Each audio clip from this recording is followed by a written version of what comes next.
कहानी की शुरुआत होती है एक लड़के और लड़की से जो कई दिनों से समंदर में एक छोटी सी लाइफ बोट में बह रहे थे। लड़की बहुत डरी हुई थी और परेशान भी, लेकिन लड़का खुश था।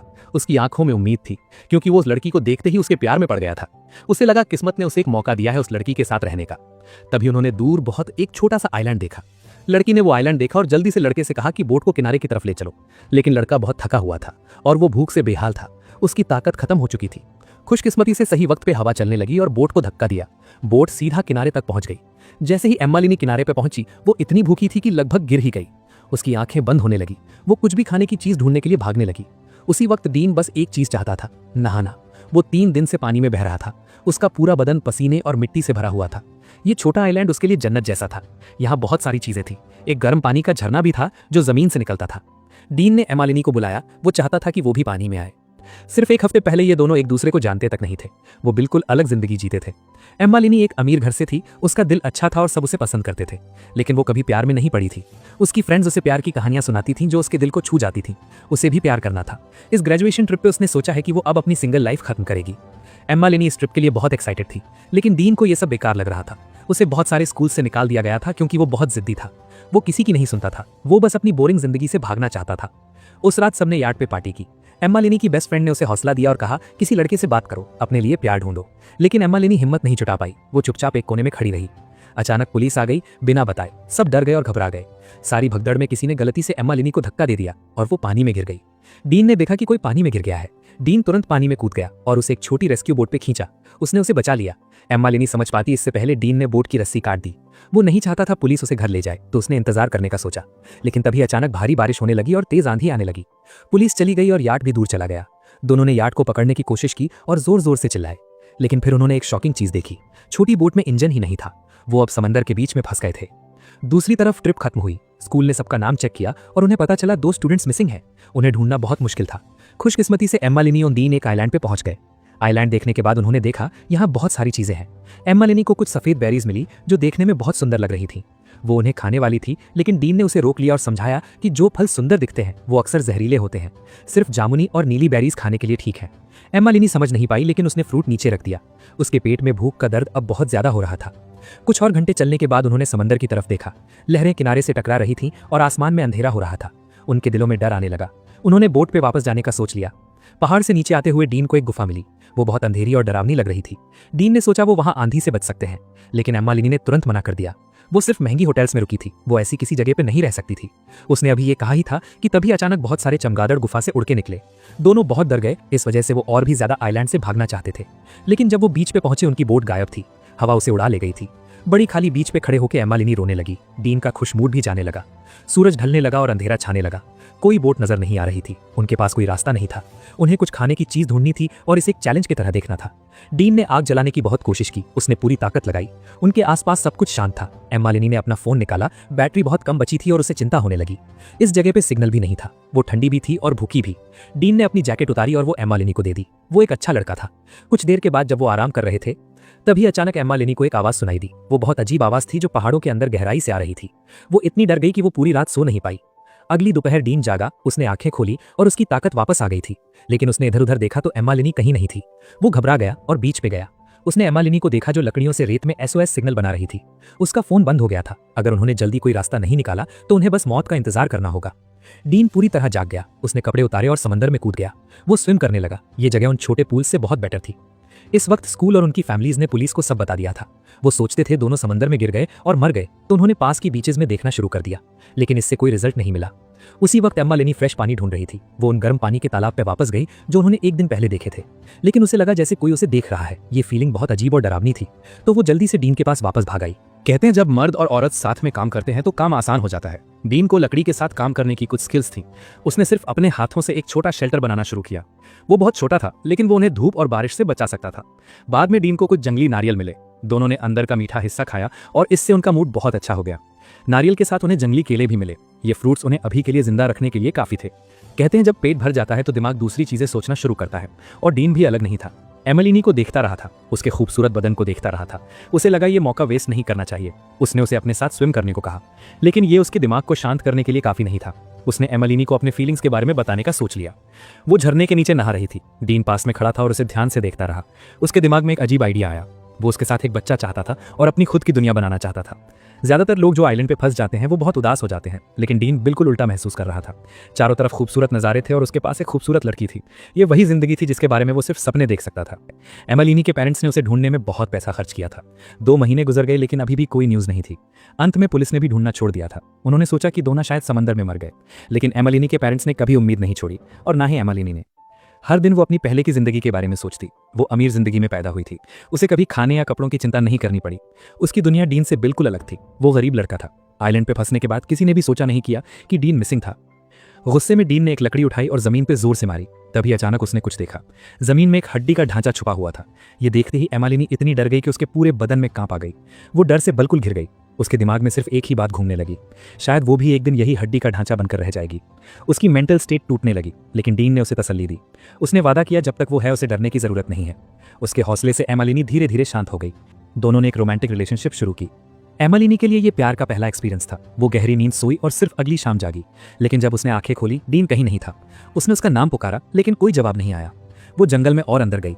उसने डीन को एक गड्ढा खोदते देखा। वो उस हड्डी के ढांचे को दफनाने की तैयारी कर रहा था। एमिलिनी को यह बिल्कुल समझ नहीं आया। दोनों की इस बात पे लड़ाई हो गई। गुस्से में एमिलिनी गड्ढे में कूद गई। गलती से डीन की कुदाली उसकी टांग पे लग गई और उसकी टांग से बहुत खून बहने लगा। इस इंसिडेंट से उनका झगड़ा खत्म हो गया, लेकिन फिर एमिलिनी ने नई चिंताएं बताई। वो इमेजिन नहीं कर सकती थी क्या होगा अगर उनमें से कोई बीमार हो गया। डीन ने उसकी परेशानी देखी। उसने उसे कहा उन्हें अभी अच्छी तरह से जीने पे ध्यान देना चाहिए। उसने ये भी समझाया उसने हड्डी के ढांचे को क्यों दफनाने की जरूरत महसूस की। उसे एक याद आई, जब उसकी माँ मरी उसका कभी ढंग का फ्यूनरल नहीं हुआ। ये उसकी पूरी जिंदगी का दुख था। उसने हमेशा ये सोच रखा कि मरे हुए लोगों के साथ भी इज्जत से पेश आना चाहिए। एमिलिनी उसकी फीलिंग्स समझ गई। उसने अपने कपड़े उतारे और गर्म पानी में उसके साथ नहाने लग गई। वक्त गुजारने के लिए उन्होंने गेम्स खेले। उसे हैरानी हुई किसी ऐसे लड़के को स्कूल्स ने क्यों निकाला होगा। उनकी एक गहरी बात के दौरान डीन ने अपना सीक्रेट बताया। कई साल पहले वो अपने कुछ दोस्तों के साथ स्नो में गाड़ी चला रहा था। गाड़ी कंट्रोल से बाहर हो गई। दोनों को हॉस्पिटल ले जाया गया, लेकिन उसका एक दोस्त मर गया क्योंकि उन्हें टाइम पे मदद नहीं मिली। ये डीन की गलती नहीं थी, लेकिन इस बात ने उसकी पूरी जिंदगी बदल दी। वो बहुत अफसोस के साथ ये सब बता रहा था। लग रहा था जैसे आसमान भी डीन का दर्द समझ रहा है और भारी बारिश गिरने लगी। डीन बारिश में घूमने लगा। एमिलिनी उसे देख रही थी और उसके खुद के जज्बात भी उभर रहे थे। उस पल उसे लगा जैसे उनकी जिंदगियां एक साथ जुड़ गई हैं। उसी वक्त एमिलिनी की फैमिली ने उसे ढूंढना नहीं छोड़ा। उन्होंने बहुत बड़ा पैसा खर्च किया। उन्होंने प्लेन्स हायर किए समंदर में उनको ढूंढने के लिए और बहुत सारे पेपर्स प्रिंट करके सड़कों पे बांटे, लेकिन फिर भी कोई न्यूज़ नहीं थी। तूफान का सीजन आने वाला था। एमिलिनी की माँ और ज्यादा चिंता करने लगी। वो पतली और थकी हुई होती गई। एमिलिनी के दोस्तों ने भी खुद को दोष दिया कि सब उसी की गलती है और गिल्ट से घिर गए। सब दुख और गम में डूब रहे थे। बारिश रुकने के बाद एमिलिनी की माँ आखिरकार घर वापस आई, लेकिन जब वो घर के सामने पहुंची वहां उसका दिल टूट गया। उसने देखा कि दरवाजे के सामने फूलों और मैसेजेस भरा हुआ था। लोगों ने सोचा था कि एमिलिनी मर गई है, इसलिए उन्होंने ये सारे मैसेजेस और फूल भेजे थे, लेकिन वो नहीं जानते थे कि एमिलिनी और डीन अभी भी बहुत जिंदा थे। दोनों किनारे पे बैठे थे और सूरज को उठते डूबते देखते। एमिलिनी ने देखा कि डीन अक्सर घंटों समंदर को घूरता रहता। डीन ने देखा कि एमिलिनी हर दिन कितनी चिंता करती है। वो सब कुछ करना चाहता था उसे जितना अच्छा महसूस कराया जा सके। उनके खाने को अच्छा बनाने के लिए वो समंदर की गहराई में चला जाता और मछली पकड़ता। महीने गुजर गए। उनकी जिंदगी ज्यादा बोरिंग और हर दिन एक जैसी होती गई। एमिलिनी को यकीन होने लगा कि वो इस आइलैंड पे हमेशा के लिए फंस जाएंगे, और डीन ने भी यही सोचा। लेकिन उसके दिमाग में एक अजीब प्लान आया। वो इस आइलैंड को अपनी खुद की परफेक्ट जगह बनाना चाहता था। वो 2 साल से आइलैंड पे रह रहे थे। जिंदगी ज्यादा से ज्यादा बोरिंग होती जा रही थी। डीन ने सोचा अगर कोई और भी साथ हो तो अच्छा होगा, इसलिए वो बच्चे करने के बारे में सोचने लगा। लेकिन एमिलिनी अभी भी बहुत चिंता करती थी। वो अपने पेरेंट्स को नहीं भूली थी और अभी भी एक दिन घर वापस जाना चाहती थी। और वो मौका जल्द आया। एक दिन जब डीन खाना ढूंढ रहा था, जहाज की आवाज अचानक आसमान में गूंजने लगी। दोनों बहुत खुश हुए और सिग्नल फ्लेयर आसमान में चलाने के लिए दौड़े। लेकिन जैसे डीन ने अपने बैकपैक में देखा, फ्लेयर गन कहीं नहीं मिली। उसने जहाज की तरफ जोर से चिल्लाया, लेकिन कोई फायदा नहीं हुआ। एमिलिनी गुस्सा और नाराज हो गई। उसने कहा डीन सब बर्बाद कर दिया है। ज्यादा ध्यान से देखने के बाद उसने पता चला कि सिर्फ फ्लेयर गन ही गायब नहीं थी, उसकी पर्सनल चीजें भी गायब थीं। इसका मतलब सिर्फ एक ही हो सकता था, आइलैंड पे कोई और भी था। डीन को लगा एमिलिनी गलत सोच रही है और इस वजह से दोनों की लड़ाई हो गई। बहुत बड़ी लड़ाई हुई। एमिलिनी को लगने लगा जैसे अब कुछ नहीं हो सकता। उसने सोचा वो घर स्विम करके भी जा सकते हैं, मगर ये नामुमकिन था। शांत होने के बाद डीन ने मदद के लिए समंदर की तरफ चिल्लाया, लेकिन उसने सिर्फ अपनी खुद की आवाज को वापस आते सुना। वो अपनी गर्लफ्रेंड को निराश नहीं करना चाहता था, लेकिन उसके पास मदद के कोई और तरीके नहीं थे। बिल्कुल तब जंगल के अंदर गहराई से एक आवाज आई। डीन को लगा शायद आइलैंड पे लोकल लोग रहते हैं। हिम्मत जोड़कर वो अंदर गया, लेकिन उनको झटका लगा। एक काली जंगली बिल्ली सामने खड़ी थी। बहुत डर के डीन पलट गया और भागा। एमिलिनी ने उसे जानवर की दहाड़ सुनी और वो भी जल्दी से वहां से भागने लगी और जंगली बिल्ली उनका पीछा करने लगी। जंगली बिल्ली तेज हो रही थी और डीन को छुपने पर मजबूर कर दिया, और उसी वक्त उसने अपने हाथ से बनाए हुए चाकू का इस्तेमाल करके उसे जंगली बिल्ली को मार दिया। कुछ देर बाद जब एमिलिनी आई उसने देखा उसका बॉयफ्रेंड कितना स्ट्रांग है। उसे लगा उसे कुछ नहीं हो सकता। खतरे से निपटने के बाद एमिलिनी ने आखिरकार आइलैंड पे जिंदगी गुजारने का फैसला कर लिया। उसने और डीन ने एक मजबूत लकड़ी का घर बनाया और लंबे वक्त तक जिंदा रहने के प्लान्स बनाए। उसी वक्त उनके स्कूल फ्रेंड्स ने एक्सेप्ट कर लिया था कि डीन और एमिलिनी चले गए हैं। सिर्फ उनके पेरेंट्स कभी कभी उनके खाली कमरों में बैठते और चुपचाप सोचते रहते। अपने बच्चे को खोने का दर्द कभी नहीं जाता। अंत में सबको रियलिटी एक्सेप्ट करनी पड़ी। डीन और एमिलिनी उसी आइलैंड पर अब अच्छे से रहने लगे। जब मौसम अच्छा होता वो समंदर के पास मछली पकड़ते, जब खराब होता वो अपने छोटे घर में महफूज रहते। एक दिन जब वो खाना स्टोर करने का तरीका सोच रहे थे, एक बंदर वहां आ गया। वो उनकी खोई हुई सिग्नल फ्लेयर गन पकड़े हुए था। डीन ने सोचा कि अब वो जिंदा रह सकते हैं। वो दोनों खुश हुए और बंदर के साथ लड़ने लगे। कुछ देर के बाद उन्होंने गन वापस ले ली, लेकिन जब एमिलिनी ने फ्लेयर गन को हाथ में लिया, उसने गलती से एक फ्लेयर आसमान में चला दी। अब सिर्फ एक फ्लेयर बची थी और कोई रेस्क्यू का साइन नहीं था उनके पास। जब एक शॉट जाया हो गई, उनकी उम्मीद पूरी तरह टूट गई। जब एमिलिनी दूसरी और आखिरी फ्लेयर चलाने की तैयारी कर रही थी, डीन ने उसे रोका। उसने कहा, यह बेवकूफी है, बिना सोचे कुछ मत करो। इस बात पर दोनों की लड़ाई हो गई। डीन मायूस होकर नदी पे मछली पकड़ने चला गया। जब एमिलिनी गुस्सा ठंडा हुआ तो उसको समझ आया कि उसने सब उसकी गलती थी, इसलिए उसने माफी मांगी। उसने डीन को सॉरी बोला। लेकिन हैरानी की बात यह थी कि पहले चलाया गया फ्लेयर काम कर गया था और जहाज की आवाज आसमान में सुनाई दे रही थी। दोनों खुशी से बीच पे दौड़े। उन्होंने वो फ्लेयर आसमान में चलाई और इस बार जहाज में बैठे लोगों ने उन्हें किनारे पे देखा। 2 साल बाद एमिलिनी और डीन को आखिरकार बचा लिया गया। उनकी फैमिली और फ्रेंड्स उनका इंतजार कर रहे थे। न्यूज वाले भी एयरपोर्ट पे इकट्ठे हुए थे। दोनों हाथ पकड़े अपनी फैमिलीज की तरफ चले। लेकिन फिर कुछ हुआ। एमिलिनी अपने माँ बाप को जोर से गले लगाया और उस पल उसके और डीन के बीच का कनेक्शन टूट गया।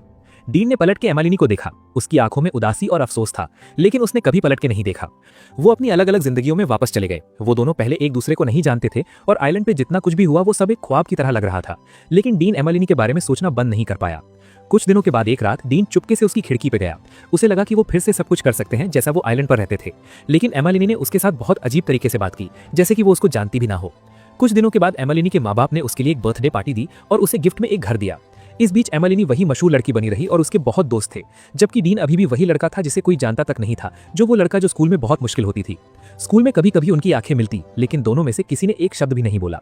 कुछ दिनों के बाद स्कूल खत्म हुआ और स्कूल का आखिरी दिन आया जिस पर सब डांस करते हैं। उस दिन एमिलिनी एक खूबसूरत ड्रेस पहन के आई, मगर दूसरी तरफ डीन घर पे अकेली बैठकर सोच रहा था कि उसके साथ कोई डांस नहीं करना चाहता। डीन के बाप ने अपने बेटे का अजीब सा उदास चेहरा देखा और उसने अपना पुराना सूट डीन को दिया और उसे कहा कि उसको जरूर डांस पर जाना चाहिए। ये सब सुन के डीन ने हिम्मत कर ली। बाहर बारिश हो रही थी। बिना बारिश की परवाह किए डीन स्कूल चला गया जहाँ पे डांस होना था। और उसी वक्त जब एमिलिनी ने उसका चेहरा देखा, वो अपने आप को रोक नहीं पाई। उसकी आंखों में आंसू आ गए। दोनों बारिश में एक बार फिर से मिल गए।